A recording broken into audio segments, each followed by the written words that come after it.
Today, it's me versus the machines.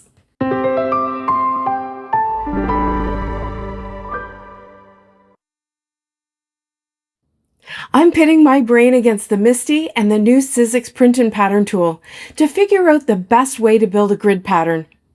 I didn't really plan to do this actually. I was just trying to get out of a I don't want to make anything kind of day. When I feel like that, I like to drag out my old favorites and just play. The favorite here is this very old folksy floral stamp set from Altenew, which is retired, but I did find a very similar stamp in a scrapbook.com set that I've linked below. I like that it's kind of groovy looking.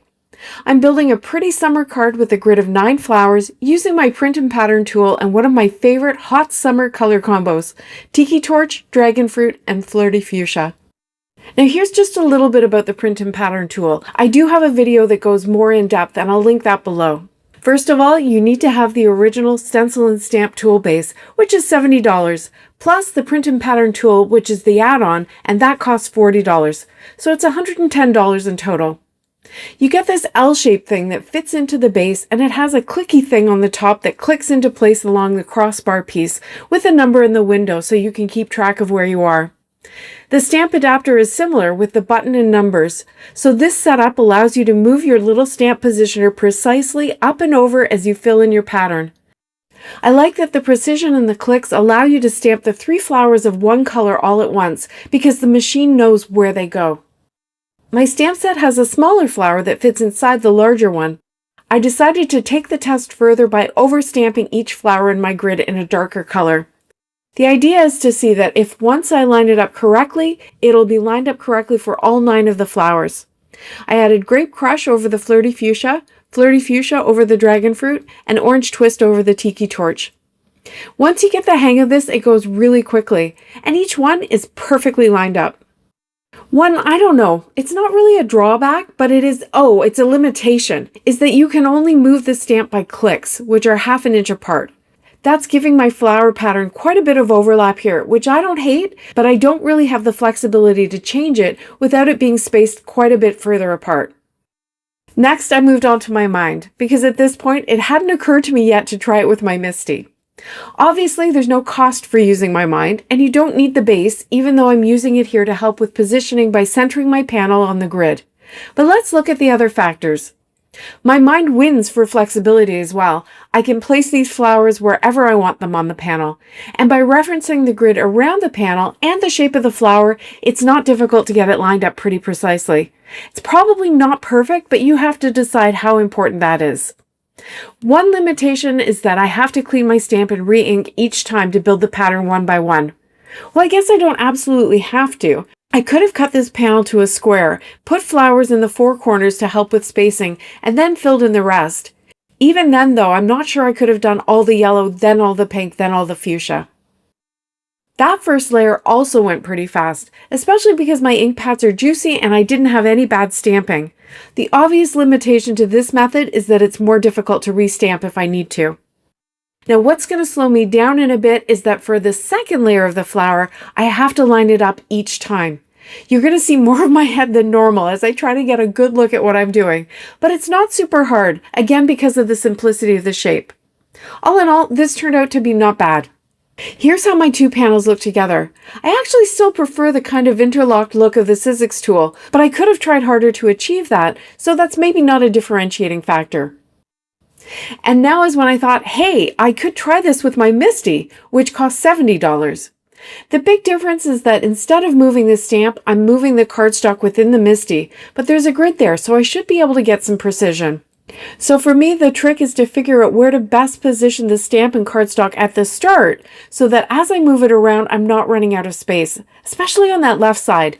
You can move the panel beyond the pink edges of the tool, but not beyond the hinges. I used some tape to show me where I started.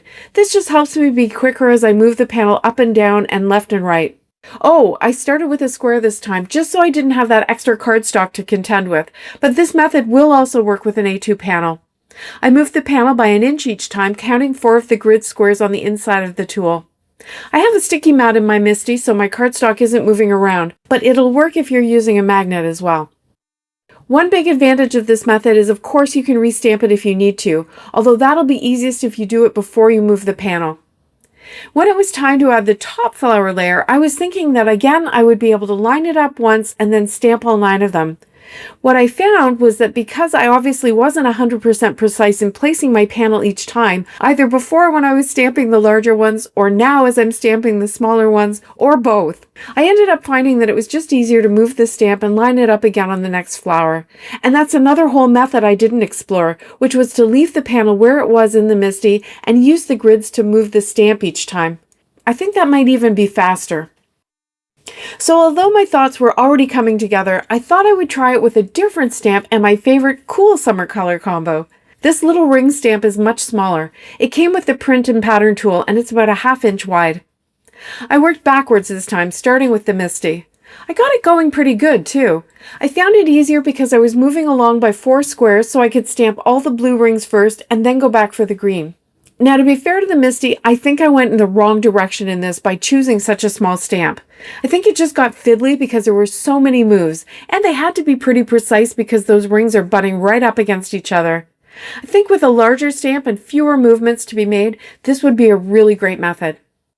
Now, I'm thinking this looks really good, but I was running out of patience and I decided that 1/3 of a panel was enough.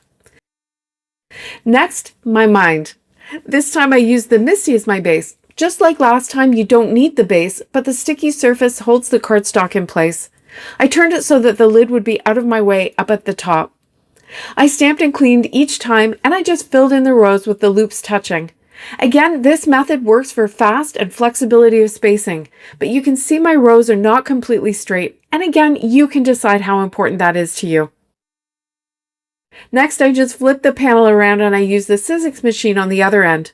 I was able to skip over the spaces for the green rings with confidence due to those clicks, and that meant I wasted less ink by not having to clean the stamp each time, plus it was just much faster. I was interested to see that there's quite a bit of space between each of the rings, and again, I can't change that with this tool to make them closer together, so it seems like flexibility and precision are the opposing forces in this tool. To finish the cards, I used navy for my sentiments instead of black, which I think is a nice change for the summer. I also made sure that I used the same sentiment for the same method so I could remember which was which. So thanks was Misti, congrats was mine, and birthday was Sizzix. Here they are side by side. First the flower cards with reverse sentiments from Ink Blot Shop and some mirror gold cardstock dots I cut myself. And then the rings. The thank you and happy birthday are from Simon Says Stamp, and the congratulations is from another Ink Blot Shop set. And I finished with navy confetti sequins from a Colorful Life Designs. Now they're all nice cards, and I bet if you didn't know better, you wouldn't even see the impact of the different methods I used. So it wasn't exactly Judgment Day, was it? I really like the print and pattern tool, but at least now you have a better idea about the tools and their pros and cons, so you can choose what works best for you. Do you like to build grid cards? What's your favorite method? Let me know. Thanks so much for watching. See you next time.